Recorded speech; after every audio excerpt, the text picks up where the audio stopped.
Rabbi Yisroel, How are you? good to see you. Yeah, good. Baruch Hashem. Very good. Yeah. Happy 40. Yes, thank you, Yossi. How you doing? You feeling good, Rabbi Yisroel? Baruch Hashem. Baruch Hashem. All the better for seeing you. When's your birthday? Tez Zion, so that's on Thursday. Oh, wow. Yeah, Nice. yeah, 40, yeah. huh? Yeah. Are you feeling the binner? Ben Arbaim Levina?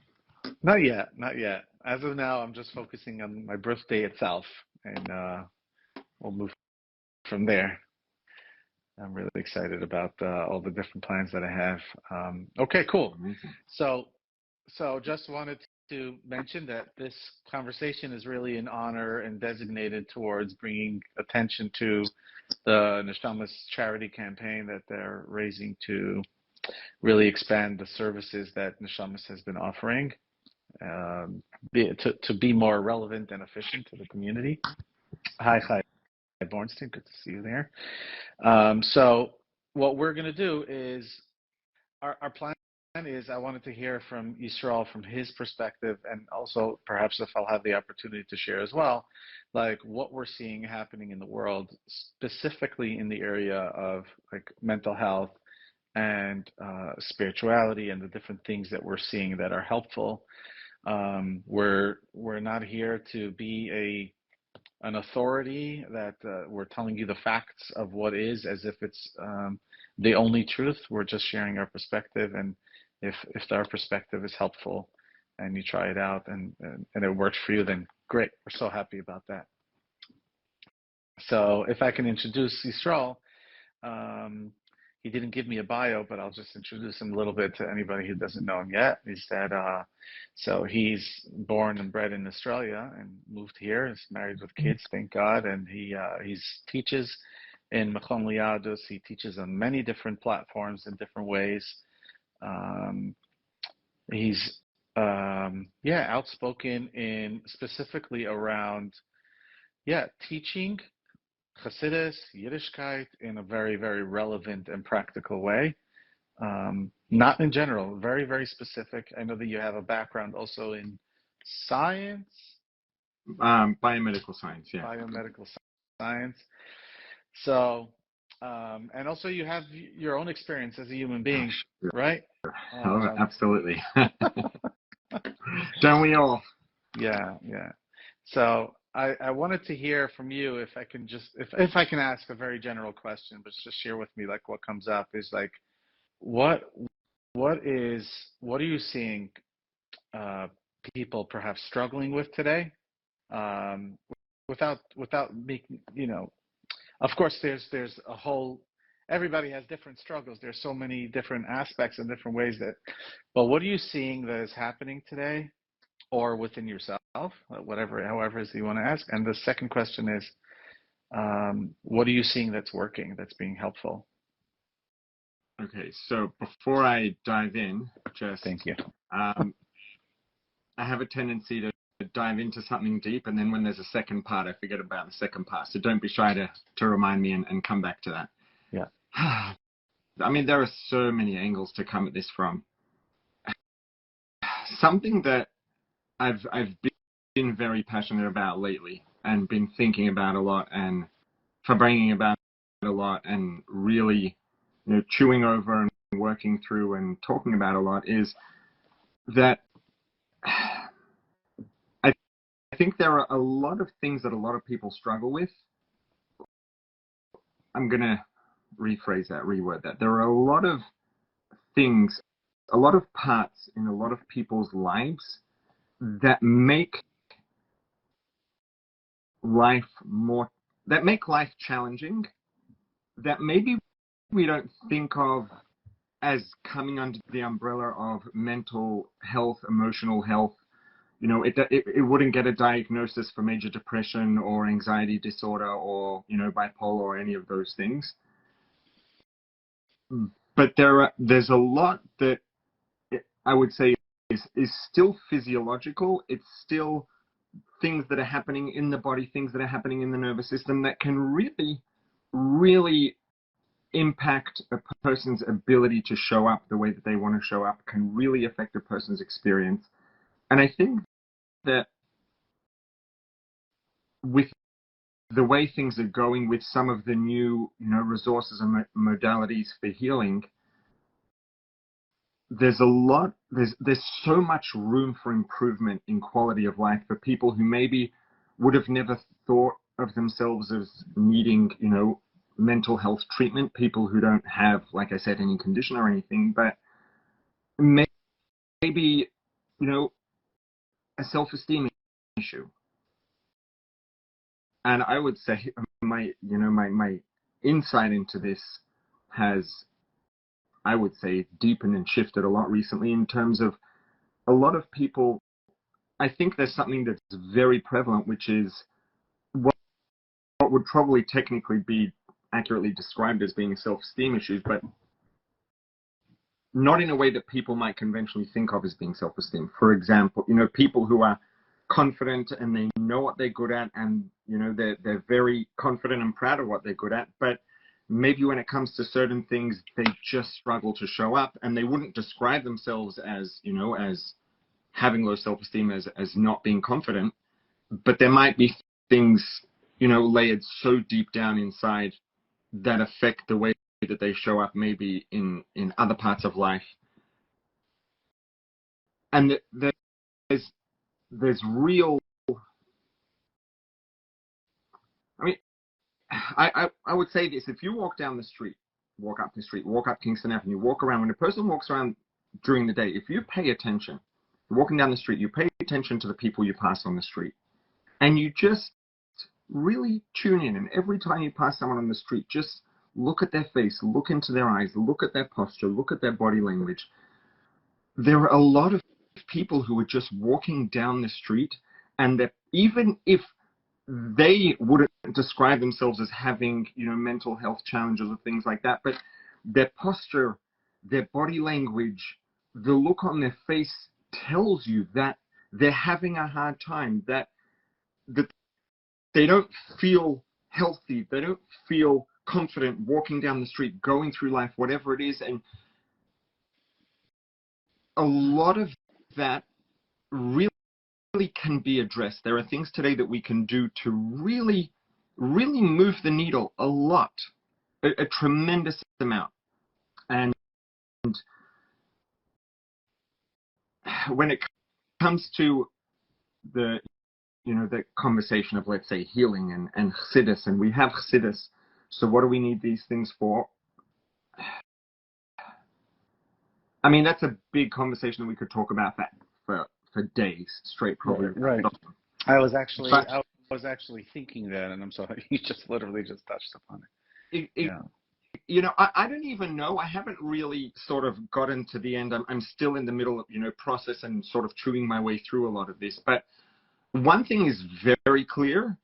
There are people, and I know personally, people I know very well personally who learn chassidus every day and who spend time davening and who do all the things and are some of the most committed and dedicated people, and they still have such struggles in terms of their self-image. And they wouldn't describe it as self-image, I don't think. Because if you would ask, and this is something that I personally have been working through, and that's a part of how my perspective has shifted and changed and deepened here, is that the fact that someone is confident and about the things that they're good at and can, describe the fact that they know that they have strengths and they're good at certain things, doesn't mean that they don't have parts inside of themselves that are holding them back, that don't believe in themselves in other ways, and things that could really, really be hurting them, things that could be taking a toll on their ability to show up, on the way they feel. And by extension, that's necessarily going to take a toll on a person's family, on a person's loved ones, on a person's environment, on everything and everyone that a person is responsible for. And I think what it comes down to is understanding that there's a difference between, right, there's Chassidus. Chassidus gives us values. It gives us perspective. And the perspective that Chassidus gives is invaluable, and it can absolutely transform a person's quality of life. Including their emotional disposition and all that. 100%. I mean, the whole idea of Chabad is, right, we're Chabad Chassidus. If the Alter Rebbe, if you look at Tanya and what the Alter Rebbe's objective is, what does the Alter Rebbe care about? The Alter Rebbe doesn't care about how much we know. It's not academic, right? In the third parak of Tanya, the Alter Rebbe explains very clearly why we have this approach of Chabad, and that's because Chabad nikro imois makal midas ki amidas ein toldas Chabad. The way, right, emotions, let's say, the way we feel towards something, aka our emotional disposition towards it, is going to be primarily informed by our perception of that thing, right? And the way we perceive it is going to determine the way we feel towards it. Right, and our feelings will also influence our actions, our thoughts, yes. our speech. And right, so there's midos. In between emotions and actions, there's midos. Midos aren't emotions, technically. Midos are behavioral tendencies. Right, so in the Alter Rebbe talks about the fact that Avas Hashem is the pnimius of Chesed. Right, so Chesed is a midah, which is a behavioral tendency. There's an emotion that is going to drive a behavioral tendency, and that behavioral tendency is going to drive certain behaviors.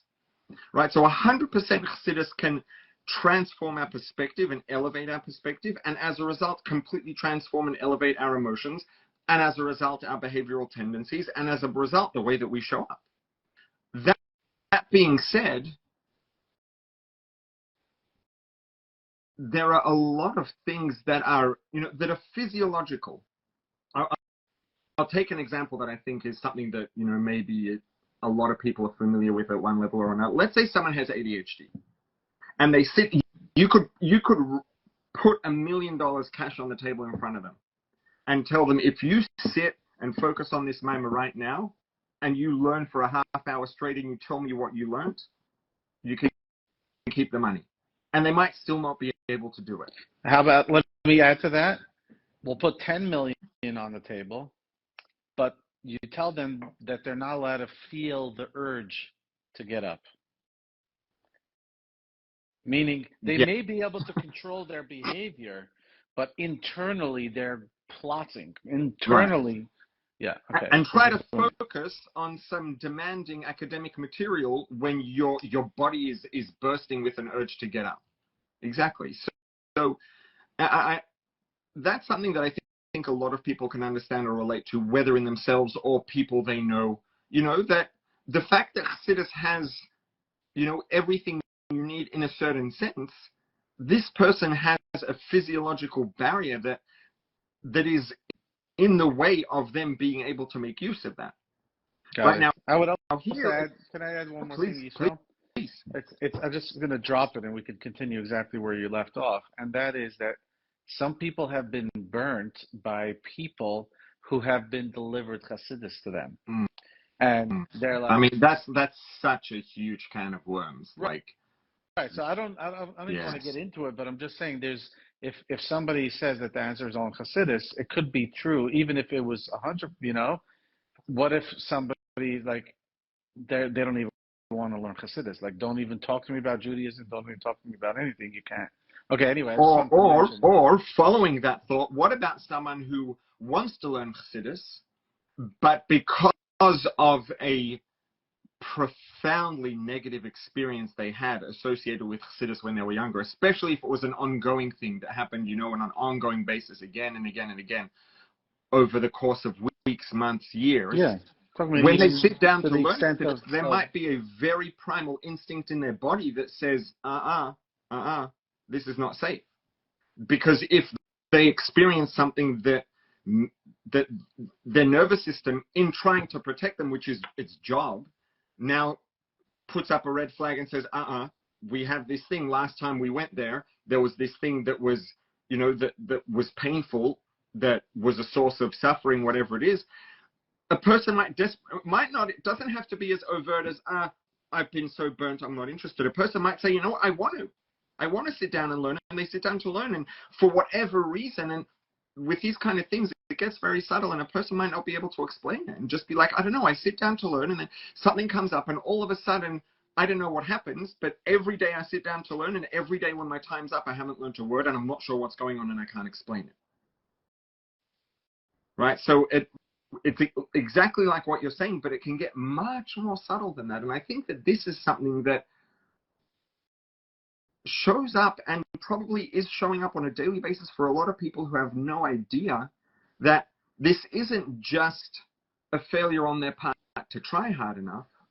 There's something going on here clearly, and there are things that can be done to address it, things that can be done to help it. And the answers might be in Chassidus, but if there's a barrier that's between the person and getting to the Chassidus, the fact that the answers are in Chassidus doesn't help.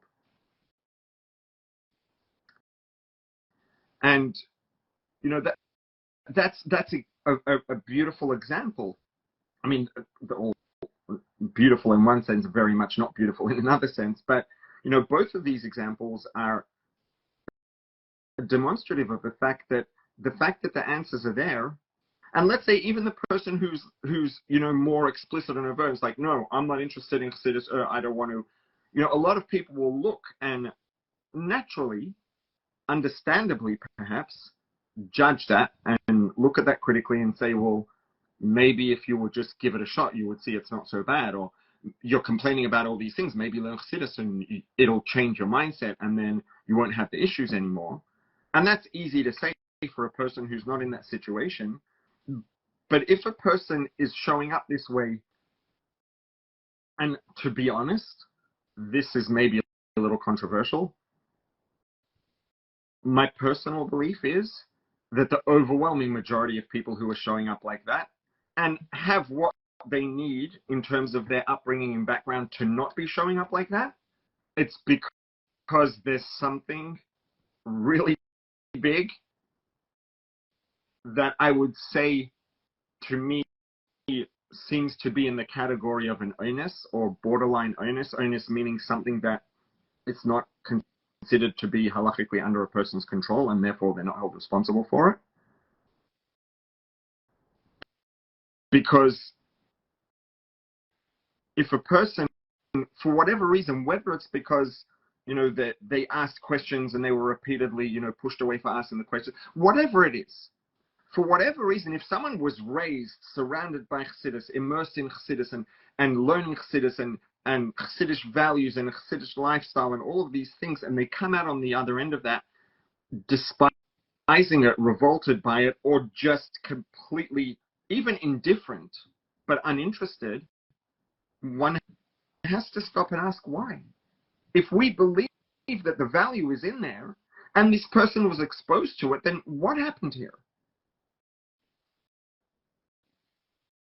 And I mean, imagine that you have someone who, you bump into a random person on the street. It's a completely absurd example, but imagine you're carrying $1 million of cash in your hand in a briefcase, and you walk up to someone on the street and you open it up and you say, here's $1 million cash, random. You're the first person I bumped into. Would you like it? And the person screams and runs away. It's very, very clear that something happened to that person that created a fear of cash or whatever it is. Because it doesn't make sense to run away from someone just offering you that. So the greater the degree to which we believe that the value is in the Chassidus, the greater the extent to which that tells us that if someone has had a taste of this and they're not biting, something's going on. And maybe right. Any healthy human being that knows that the answer is in Torah, we could say Torah, Chassidus, whatever it may be, and they're not going, or they're trying and they have a hard time applying. And again, like when you talk about it somatically, I know what that is. You know, knowing the answer, knowing what I'm supposed to be doing, knowing that that I have the power in the mind, and I truly could control my body and my actions and my emotions. And yet I literally remember that day coming home. I shared about it in my story where I was like almost out of my body, watching my body go up the stairs, go into the room, grab the thing, and smoke smoke the weed at the time, and when it was against everything that I truly wanted. Right? So Right. the frustration is like, I know what I'm supposed to do. And if somebody else at that top point in my life would have asked me, I would have told them exactly what they need to do. But why can't I just apply it to myself? As soon as you started describing that, before I even knew exactly where you were going, it was, I think, a combination of the words and the emotion and the personality that was in those words that you were expressing. Immediately the thing that came up to me was, this is every single addict who is using, right? Or every single addict who wants to not be using and is using. And it's the same thing, right? Why is someone who is addicted to, whether it's a substance, whether it's a behavior, whatever it is, and they desperately want to not engage in that behavior and they do it anyways, it's because there is something at such a deep level physiologically, whether we want to call it pain, whether it's a craving for something, whatever it is, but there's such a profound human need. And our bodies are designed to pursue those needs and to compel us to get them, right? Cravings are designed to win. Their job is, when a person's starving, hungry, they're going to crave food. They're going to do whatever it takes to get the food. When a person's, craving water because they're so thirsty, they'll do whatever it takes to get water. That's the function of the craving. Cravings are designed to win. It's not a wonder that people don't win against cravings. Right? It's a way that a person doesn't go hungry. Sorry? Like Hashem, you're saying Hashem created us in the way that he created cravings so that the cravings drives us and we don't become completely intellectual and go hungry while falling asleep over a book.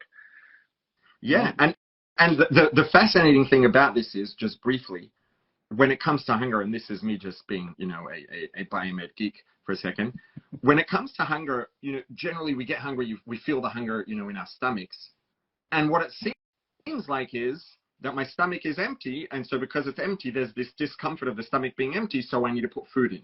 But that's a game. That's not really what it is.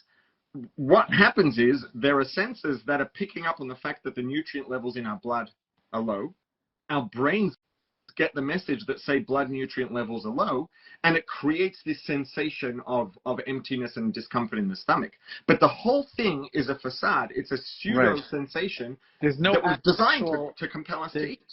So there's no actual empty ball of space inside our stomach, that's what it felt like. There is, but the thing that we think is feeling that sensation is not actually that. It's indirect. There is empty space in there when we're hungry, but we think we're feeling empty space. It's a sensation that the brain is telling us that we're feeling because it detects that the blood sugar is low, right? So because it wants to protect us from starving, right? Cravings are there. They're designed to win. They're there to, right? Let's say one of the big things that's at the heart of craving and addiction is connection, right? But now we're supposed you're moving from physiological, meaning physical craving, to emotional. Yes and no, though. Okay. So say more. Because ultimately, it's all the same thing. We're going to wrap up in like okay. So let's minutes. backtrack. I could talk about that for 4 days. Okay. But so ultimately, right, the same way that a craving for an addict will compel them to do something that they don't want to do, and there comes a point in the journey that, like what you described, where a person might say, my body's on autopilot. I'm not choosing to do this, and it's happening anyways. There could be a person who sits down to learn Chassidus there are people, I just met someone in 770 a couple of weeks ago who told me that he, was speaking to a friend and, textbook, stereotypical Chabad Chassid, beard, kapota, the whole 9 yards, all the kids in all the Crown Heights schools, everything. And the guy hasn't put on tefillin in years. And you would never guess. And he was shocked. And I said to him, unfortunately, it doesn't shock me. And it's not hard for me to understand, having this perspective and insight into the fact that if for whatever reason in the same way that one person sits down to learn Chassidus and they don't know how or why, but when time's up, they didn't learn a word. This person, there are people who cry themselves to sleep every night that they're going to do something, and then the next day, they don't do it. And then the next night, they cry themselves to sleep and they swear they're going to do it tomorrow and they believe they're going to do it. And this happens hundreds of days in a row, thousands of days in a row. And it might be learning Chassidus, it might be putting on tefillin, it might be who knows what. If that's happening, there's something wrong. That's not a failure of trying hard enough. That's not bechira chofshis to me. That's something's wrong. And the beauty of struggling with these things today rather than any other time is that there are such extraordinarily powerful tools available that really, really can help. Can we talk about some of those? So, any of one of those? So I can just talk, about what I'm very passionate about at the moment, and that's because of my personal experience, is somatic healing. Mm-hmm. And somatic is a very broad term, but ultimately it's approaching, and I mean, you're familiar with this, I reached out to you for a referral and you sent me to someone who is just miraculous, amazing. Wow. And it's an approach that looks at things very physiologically. So when a person is struggling to do something or doing something they don't want to do or showing up in a way that they don't want to be showing up or just failing to show up in the way they do want to show up, instead of digging around in the mind and trying to, play with things up here, it looks at it in a sense, very physiologically as these are phenomena that exist in a person's nervous system, understanding that the same way a craving is there to serve a purpose, all of these things that a person feels like, a person might feel like it's a failure, let's say, and a lot of these examples are things that a person will feel like they're just failing again and again and again. It's not actually failing. What's really happening, if you look at it very technically, empirically, is that there is something in their system somewhere that is doing its job very successfully, and for some reason, there's some sort of protective mechanism in their body that is preventing them from doing the thing they want to do. The same way that, a person might want to, some people go skydiving, some people pay and do the whole thing and they get ready, and then when they get up, they just can't do it. They're too terrified, right? And it makes sense to be terrified to jump out of a moving plane. Their body will not allow them to do it.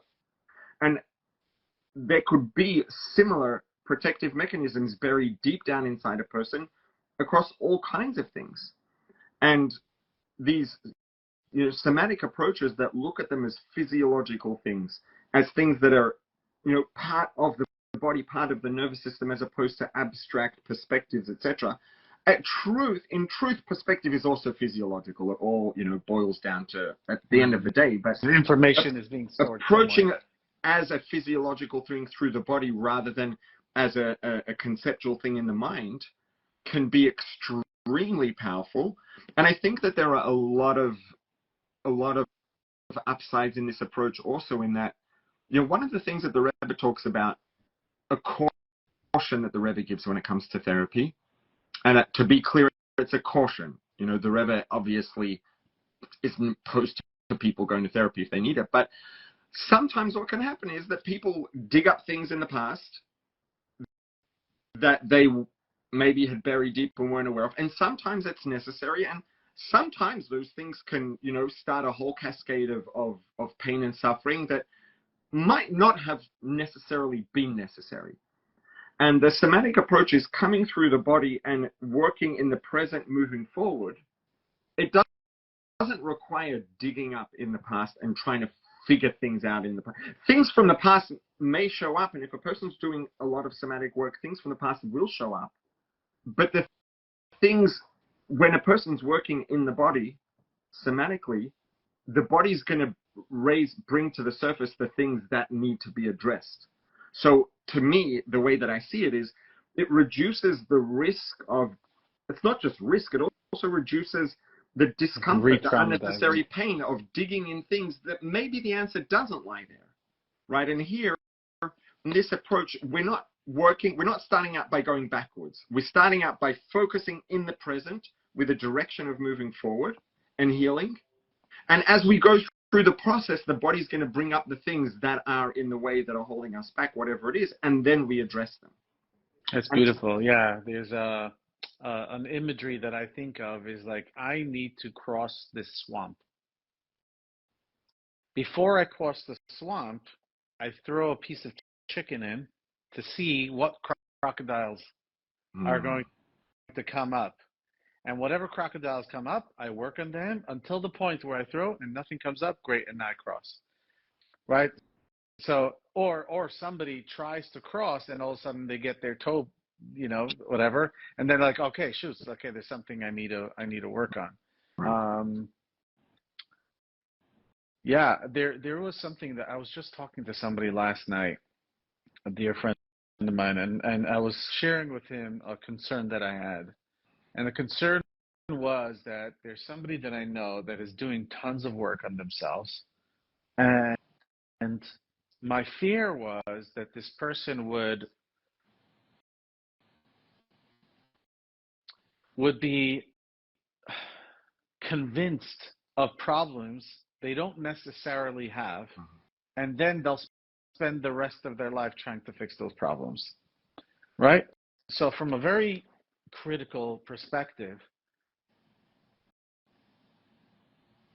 or just to acknowledge and compliment what you were saying, that it's not like, I'm just thinking about somebody, right, who's doing fine, and they say, look, it's my 40th birthday, I want to improve my character, there's nothing really wrong, let me go speak to a therapist, right?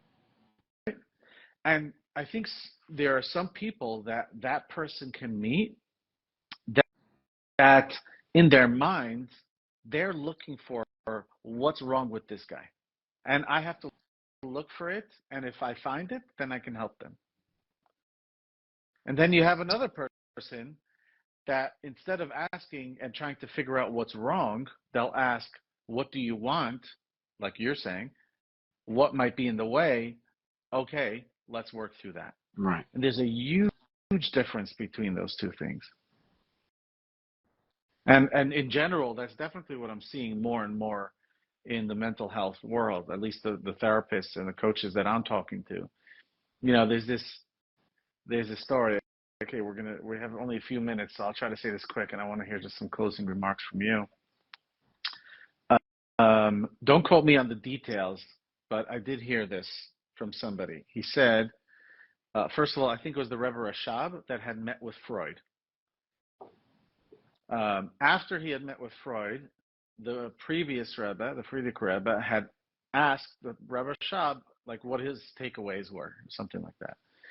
And the conclusion sounded something like this. And if somebody could find the details of the story, I'll really appreciate it.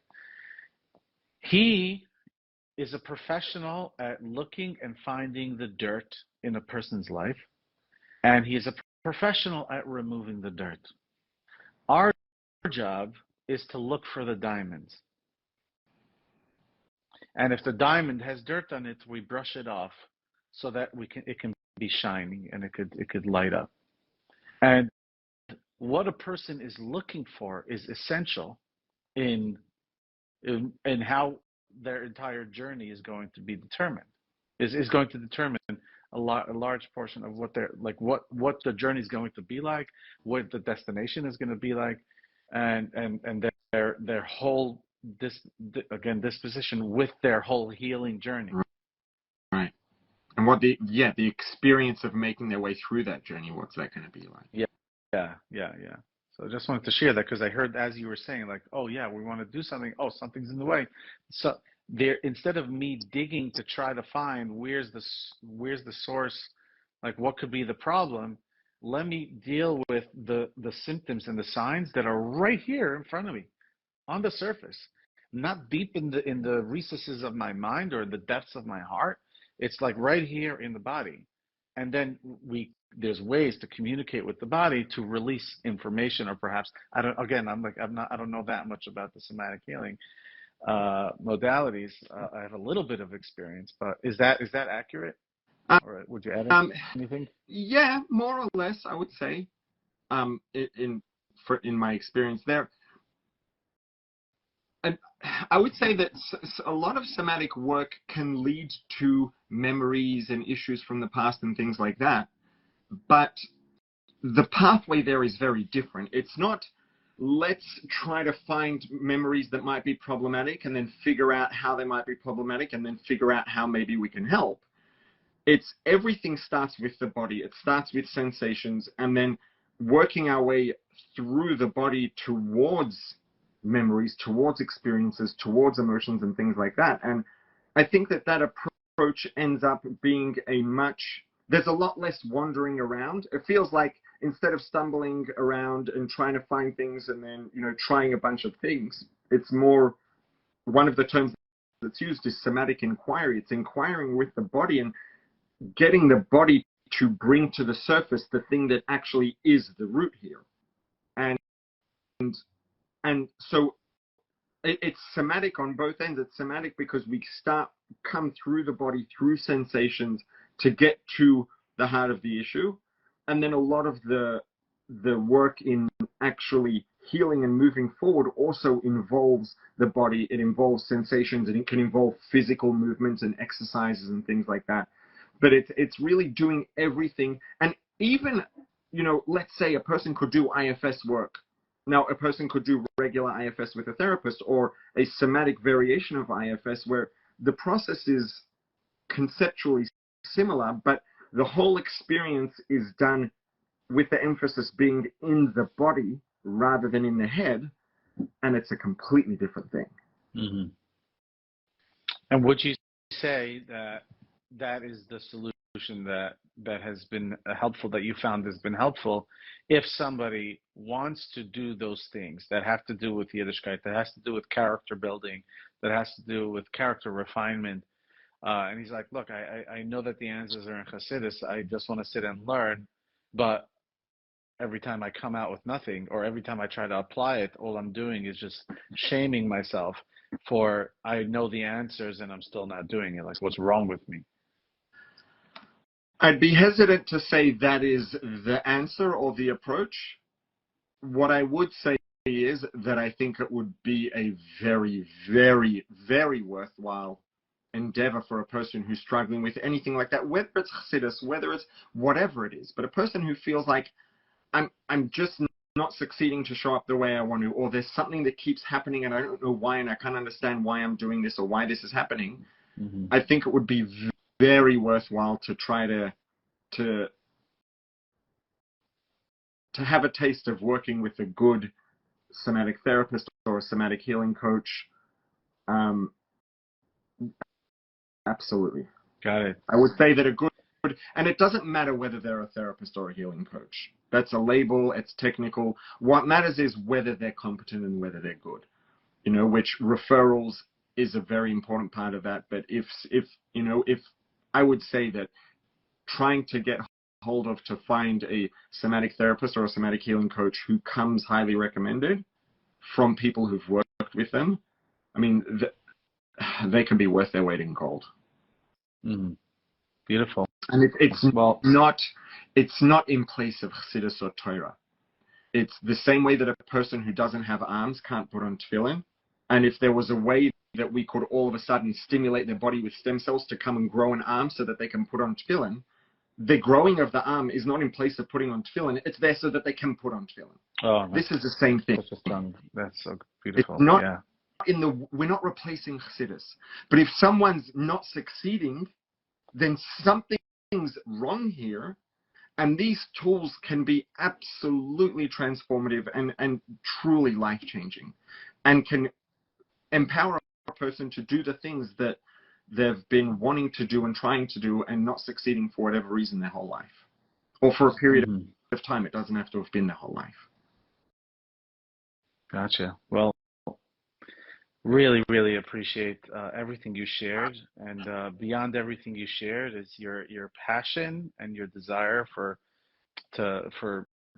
people to experience more freedom and be able to be the people that they want and the Jews that they want, and to be just bring more freedom to the world. We're here to participate in the world and to show up.